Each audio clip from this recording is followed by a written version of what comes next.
With diverse flora and fauna, magnificent natural landscapes, and an ecological biosphere that supports life, this wondrous planet is our earthly home. From our animal co-inhabitants to the lush rainforests and life-giving soil, we cherish all these as gifts from the Creator.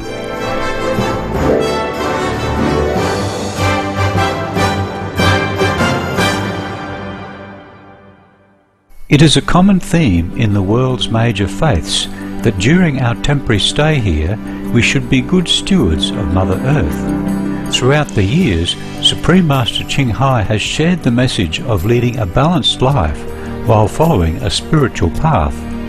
Not only must we nourish our spirits, but we share the responsibility to care for nature and our fellow beings. In light of recent scientific evidence which pinpoints the raising of livestock as the #1 contributor to climate change, Supreme Master Ching Hai affirms the important message she has noted for over the past 2 decades. We must be vegan and practice sustainable living.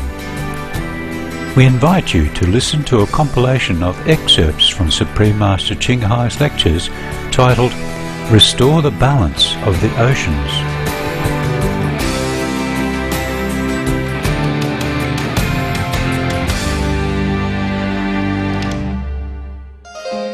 Supreme Master Ching Hai's lectures are not a complete meditation instruction. Please do not try alone. For free of charge guidance, please visit www.godsdirectcontact.org or contact any of our centers near you.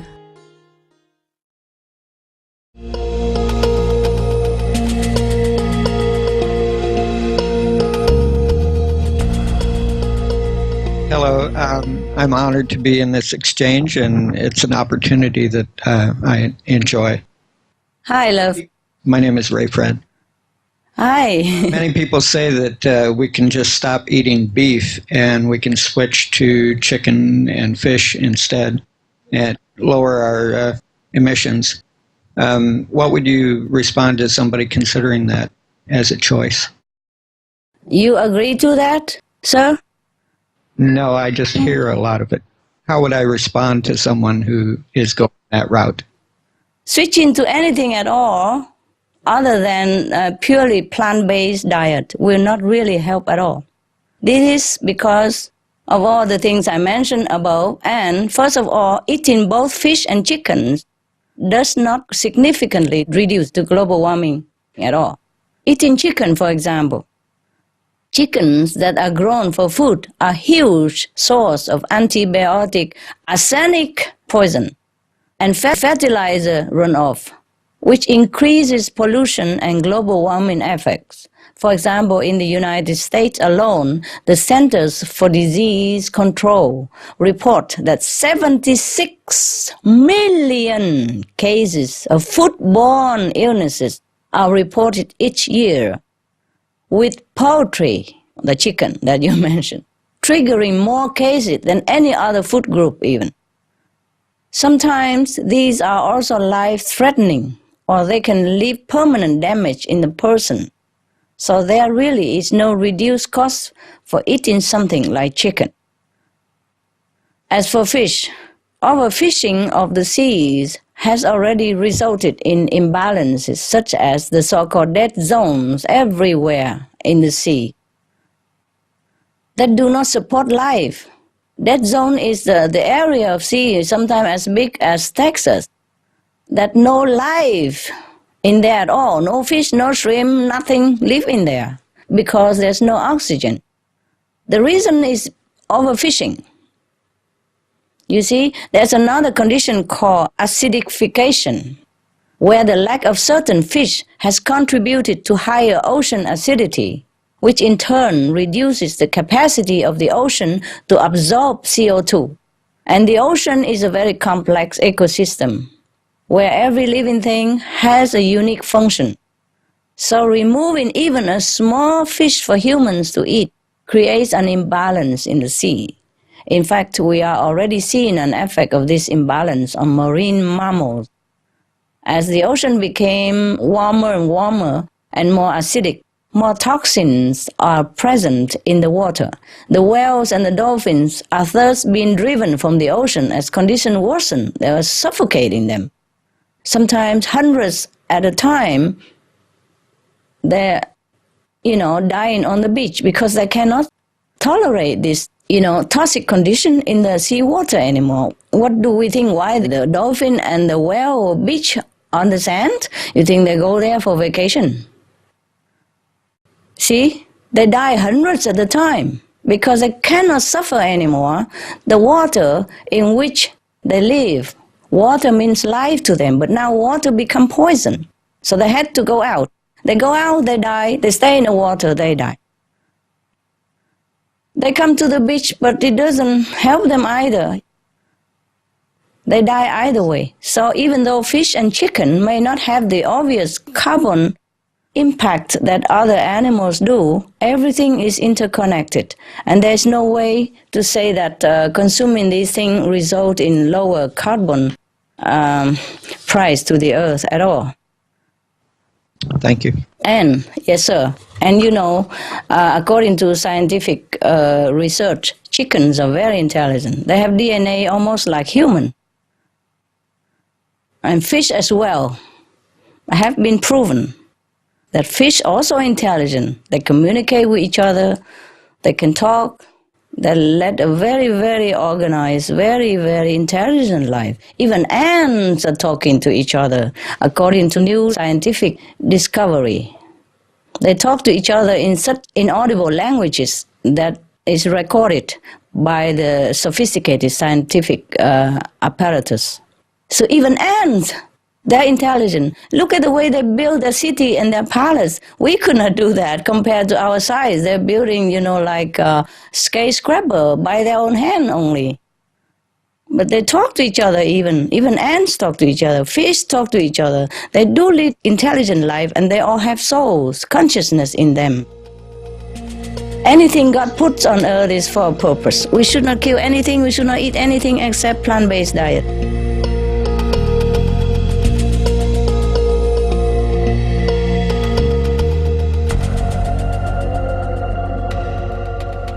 A vegetarian lifestyle is almost all that we need right now to stop the global warming, to balance the scale of the negative consequences. Even physically speaking, most of the pollution will be stopped by being vegetarian, by all the people on the planet being vegetarian. I really mean it. 80% of the pollution will be stopped. 80% of the global warming will be stopped if all people begin to be vegetarian. I mean whole vegetarian. Or at least more than 2/3 of the time should be vegetarian. But why not just be vegetarian altogether? It won't hurt.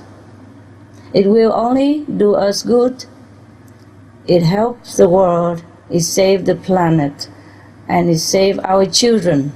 If we really love our children, this is what we must do. Because the government sometimes hesitate to broadcast, to limit people to eat this or eat that. Maybe the governments are too polite, yeah? But consider the dangerous and urgent situation of our planet. This is the solution that's the best, the fastest that we can do. Meat diet consumes more energy, a lot more energy than vegetarian diet, and pollutes the planet much more than any other activities of a human, if not most of it. So a vegetarian lifestyle is a must. Truly, it is a must. I'm not speaking as a religious believer. I'm speaking as a citizen of the world, concerning about our home, loving our co-inhabitants, human and animals. I'm speaking as your friend, as your co-citizen, as the one who lives in the same home that you do. Please go vegetarian. And go green, that we can do also. But go green takes longer time, and it does not help as much as go vegetarian. If you really want to know the truth of it, just go on the research, scientific evidence on internet, or look up on our Supreme Master Television or mastertelevision.com. If you cannot look on your TV in your area, we have internet access 24 hours every day of the week, every week of the month, every month of the year. Truly, we don't need to talk about bad karma or karmic consequences anymore. Physically speaking, vegetarian diet will save the planet. It's the fastest and the easiest, and everyone can do it, and it's so easy. We have to stop killing people and stop killing animals. We also have to stop using insecticide and those substances that is terribly harmful to our health and the environment. And also, if we stop global warming, at least the gas will stay put where it is and do not release into the atmosphere. Also, it will not increase due to animal raising, because stock raising, animals breeding is the #1 cause of damage to our planet, and it is going to destroy our world if we do not stop. I really mean it. We have to stop this.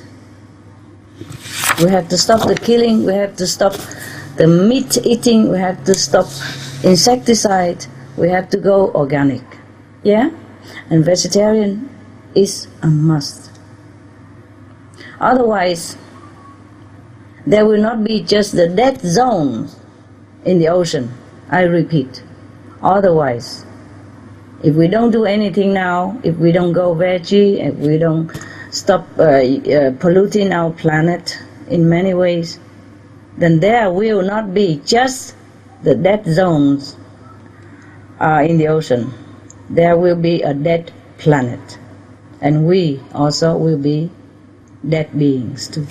In 4 or 5 years' time, the way it is, we cannot survive. Thank you, sir, for asking. Please do something.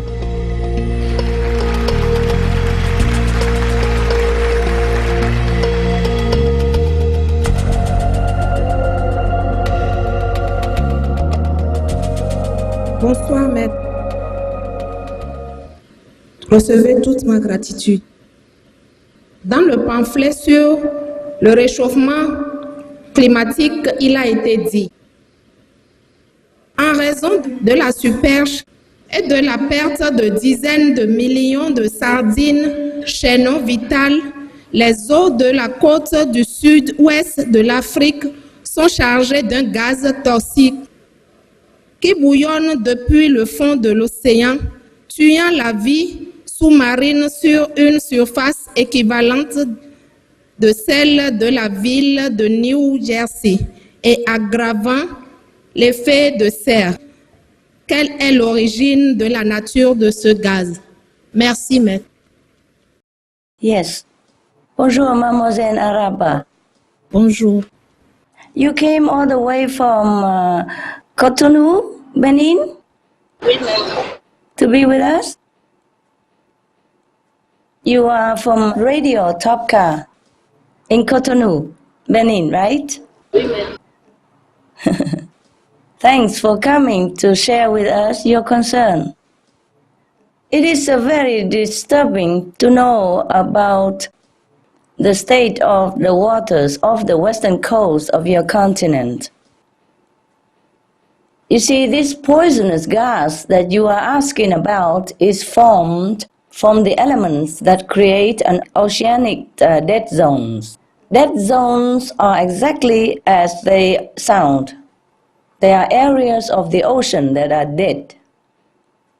the area of the ocean that are unable to support any more life, which arise mostly from livestock feed, agriculture pollution, as well as livestock manure running into the ocean or some other kind of imbalances. Vegetarianism and religion.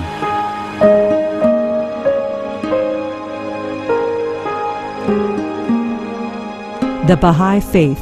Regarding the eating of animal flesh and abstinence therefrom, know thou of a certainty that in the beginning of creation God determined the food of every living being, and to eat contrary to that determination is not approved. Selections from the Baha'i writings on some aspects of health and healing.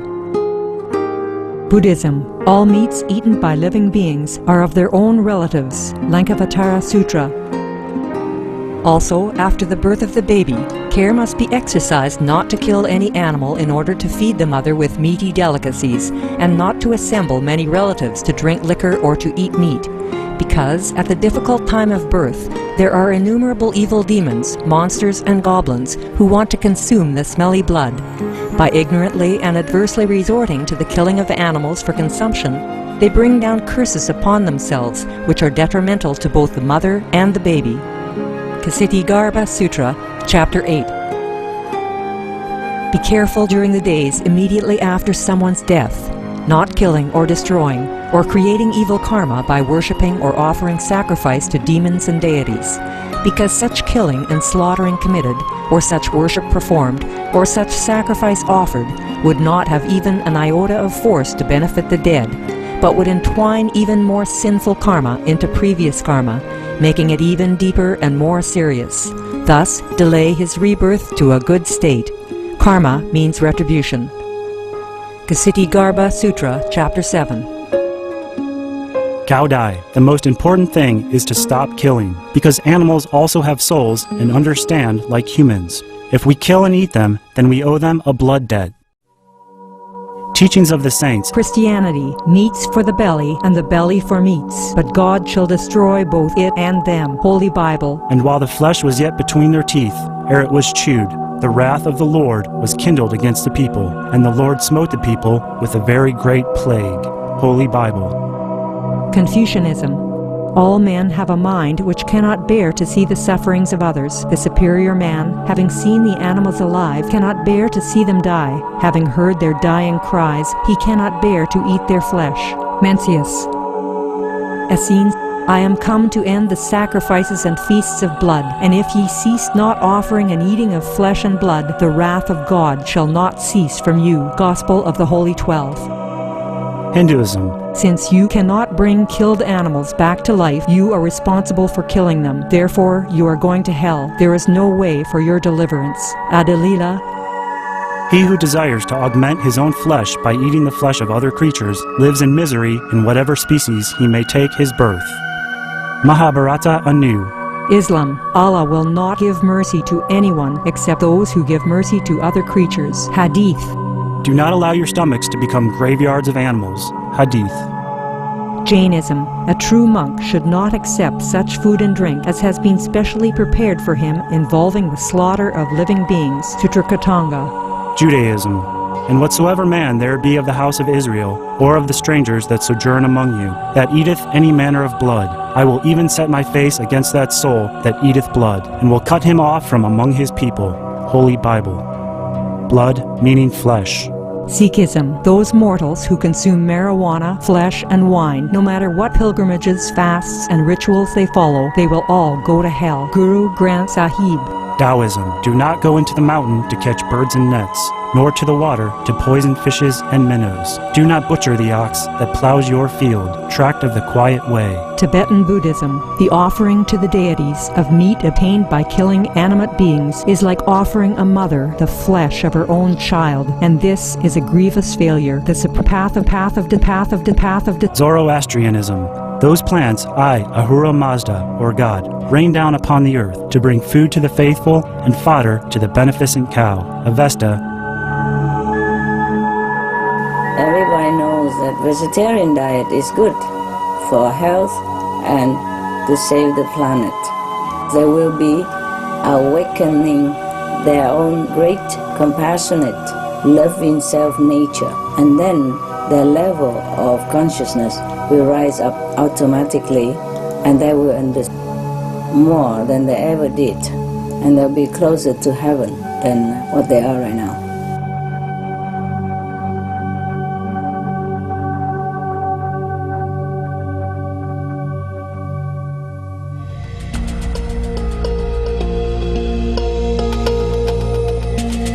It's been a pleasure to have your company for today's episode of Between Master and Disciples. Part 3 of Restore the Balance of the Oceans will continue next Friday. Up next is Animal World, Our Co-Inhabitants, right after noteworthy news, here on Supreme Master Television. Please stay tuned. May heavens bless you with much love and light. Supreme Master Ching Hai's lectures are not a complete meditation instruction. Please do not try alone. For free of charge guidance, please visit